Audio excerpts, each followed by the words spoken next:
We cannot let fentanyl into our country. It's devastating, as you know better than I do. It's devastating. President Trump warning of the horrific dangers of the drug fentanyl and its role in the opioid crisis. This days after the DEA seized enough fentanyl from a New York home to kill 2 million people. On average, 130 Americans die every single day from an opioid overdose, claiming tens of thousands of lives every year. Roaming correspondent-at-large Geraldo Rivera recently traveled to one of the hardest-hit states, Ohio.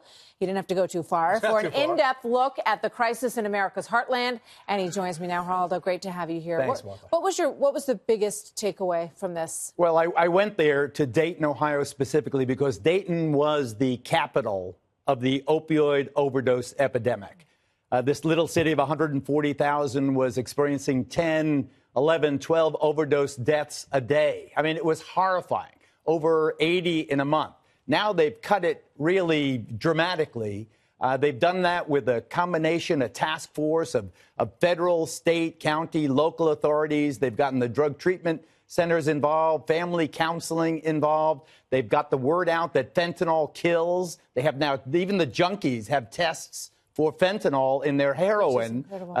So it has like evolved. A clean needle program. It's like a way to make people figure out what they're in for if they take what's in their hand. I want to play a soundbite from this. It's very compelling. Watch this. I broke my back, started taking pain pills, and then I got worse. From there, I went to heroin, fentanyl. I started noticing that I needed it more, that I wanted it. And then were you then committing robberies to support your habit? Yeah. Do you ever steal from your family? Yeah. And so, do they understand? Are they sympathetic? No. I stole their happiness from them, too. It's heartbreaking. 18 years old, hurt her back, started on prescription opioids, principally OxyContin, pharmaceuticals, OxyContin. The doctor cut her off eventually. She turned to heroin because she was now addicted to the opioid.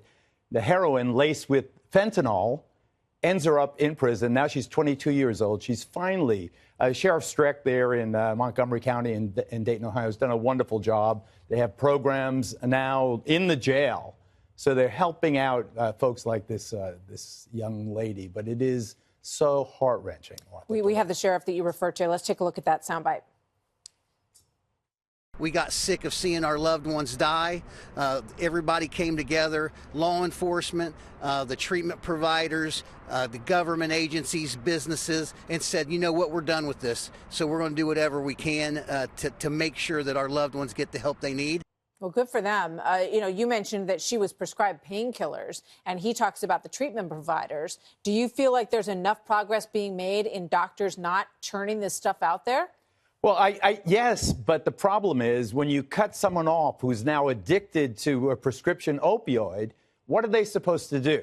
You want them to soldier on. You want them to fight it off. You want them to go through, why are they violent giving it in detox? the first place? I think there's like a feeling in this country that, pain is something you should never, ever have. Now, I understand if you're a cancer patient and you're dealing with excruciating pain, but if you're a kid and you just had, your knee fixed or something, in a lot of cases you can get by with a pretty heavy dose of Advil or Tylenol, right? Well, that's absolutely true. Like in Cleveland Clinic, where I had my back surgery, they have signs posted everywhere. In the immediate post-op phase, you get the opioids. Then you don't expect it unless you're a terminal cancer patient. That's way different, Martha, than it was just a few years ago in many health institutes around the country where they were throwing this stuff out there because the drug providers, the Purdue providers, they were selling this, jamming it down the doctors. And they were convincing all the doctors that it wasn't addictive. Absolutely. That is a long-term acting. Don't worry. This is like the panacea. So rather than go through a rehab, rather than go the route of the Advil or, the Tylenol, the people were going to these drugs, these very powerful drugs, many of them overdosing. But imagine what happened. It wrecked the families in Montgomery County. That poor kid said, I stole their happiness. This is a little clip from Ben is Back, which I watched last night. I didn't do too well in the movie theaters, but it's worth watching. Watch just a little clip. Pockets.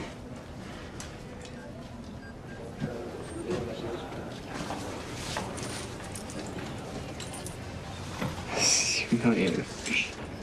No. This is love. All right, free to go. You didn't check my shoes.